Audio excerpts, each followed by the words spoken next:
Yo, what's up? What's up? It's your boy Domuto, Domuto, back with another video. Today we're gonna start watching. Since it's October, Halloween. We're gonna watch some scary stuff, man.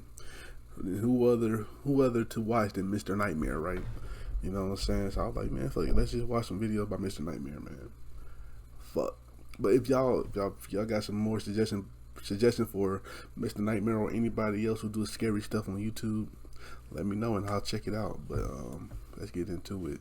This one is horrifying things that happen on horror movie sets. So I thought that'd be an interesting video. So let's check that out, man.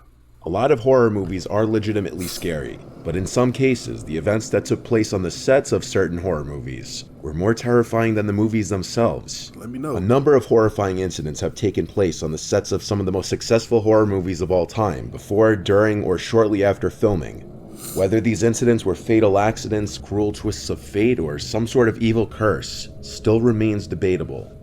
Perhaps a good place to start would be the Amityville horror house, whose events may start to seem even scarier when you learn that horrors also took place on the sets for both the 1979 movie and the 2005 remake. Fuck.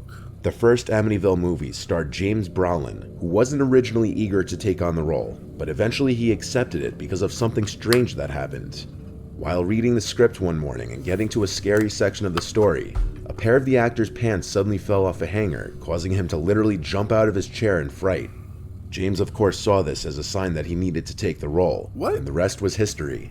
Fast forward to the 2005 remake, with Ryan Reynolds taking on the part that was originally played by James Brolin. During filming, Ryan Reynolds, along with other cast members, claimed that every morning at exactly 3:15 a.m. they would wake up. The reason why that's terrifying is because 3:15 a.m. was the exact time that Ronald DeFeo murdered his entire family in the house. And it becomes a whole lot more creepy.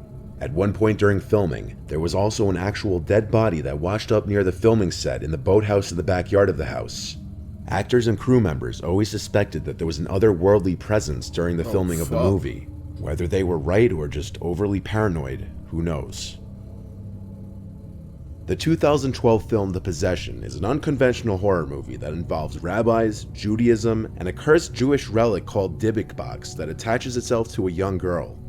A Dybbuk box is a wine cabinet claimed to be haunted by a Dybbuk, which is a malevolent wandering spirit that enters and possesses the body of a living person until exorcised. What happened on the set of The Possession left even the star of the movie, Jeffrey Dean Morgan, feeling very uneasy, and he already had a lot of experience acting in horror movies and shows under his belt. Some of the seemingly supernatural things that happened included lights exploding for no apparent reason, as well as chilly breezes wafting through closed sets for no particular reason. But the scariest incident occurred when the storage facility where all the movie props were being held caught fire and burned to the ground. A team of investigators concluded that the fire was not started from an electrical fault or arson, but the actual cause for the fire couldn't be determined. The Dybbuk box used in the movie, which played an important role in the movie, was destroyed in the fire, and the cast and crew later refused to allow the movie's producers to replace the Dybbuk box for fear that it was cursed. Hell no. The Conjuring is a movie that's supposed to be based on the true story of the Perron family, who claimed to be tormented by supernatural entities in their Rhode Island home in the 70s.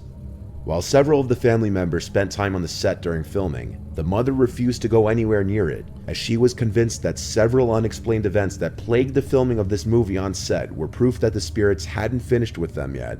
For instance, when members of the Perron family were visiting, a furious gust of wind suddenly rose and seemed to swirl around them. However, nobody could see any movement in any of the trees just opposite them, movement you'd expect to see from any normal gust of wind. Just a couple days later, the hotel that the actors and movie crew were staying in caught fire and everyone had to be evacuated. And it doesn't end there. James Wan, the movie's director, recalls working late in his office one evening when his dog started growling at something. He would get up to investigate, but he couldn't find anything that would be antagonizing the dog.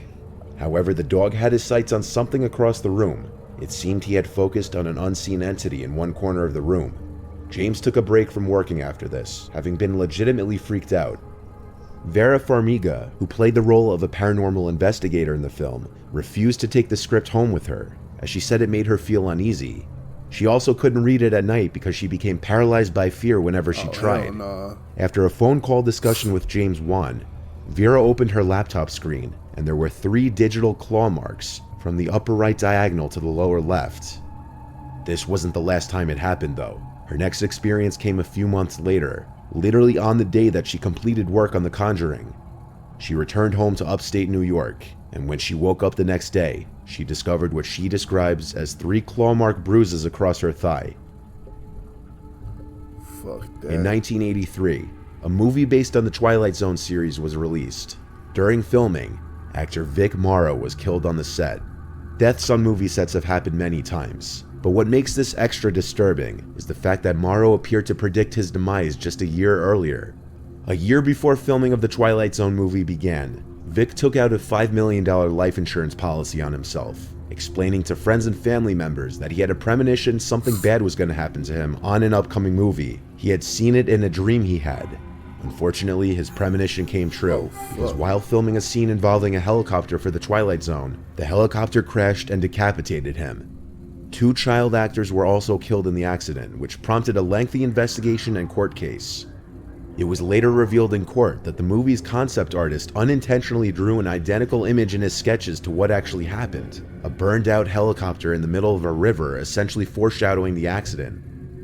The accident led to civil and criminal action against the filmmakers, which lasted nearly a decade. One of the children's fathers testified that he heard John Landis, the director, instructing the helicopter to fly lower. All 4 parents testified that they were never told that there would be helicopters or explosives on set, and they had been assured that there would be no danger, only a lot of noise. John Landis and 4 other crew members would be found not guilty on the 3 charges of manslaughter, having been the first time a director was charged due to a fatality on a film set.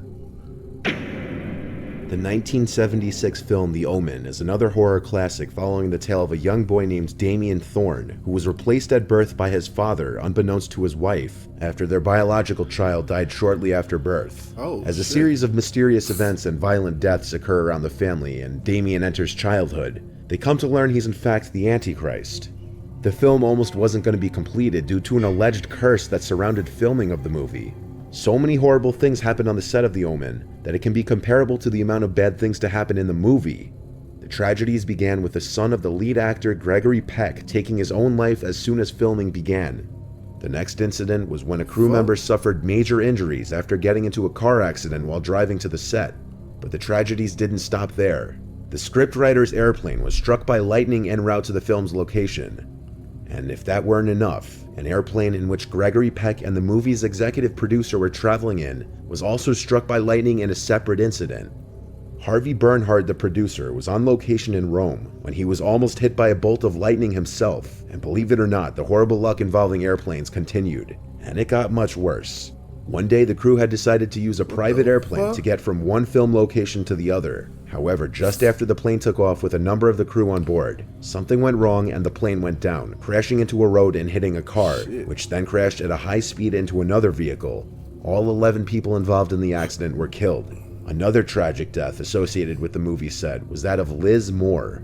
John Richardson, the Omen special effects expert, was driving through the Netherlands with Liz Moore when they were involved in a terrible car accident. Richardson escaped with very minor injuries, but Moore's head was completely severed when a tire smashed into their vehicle.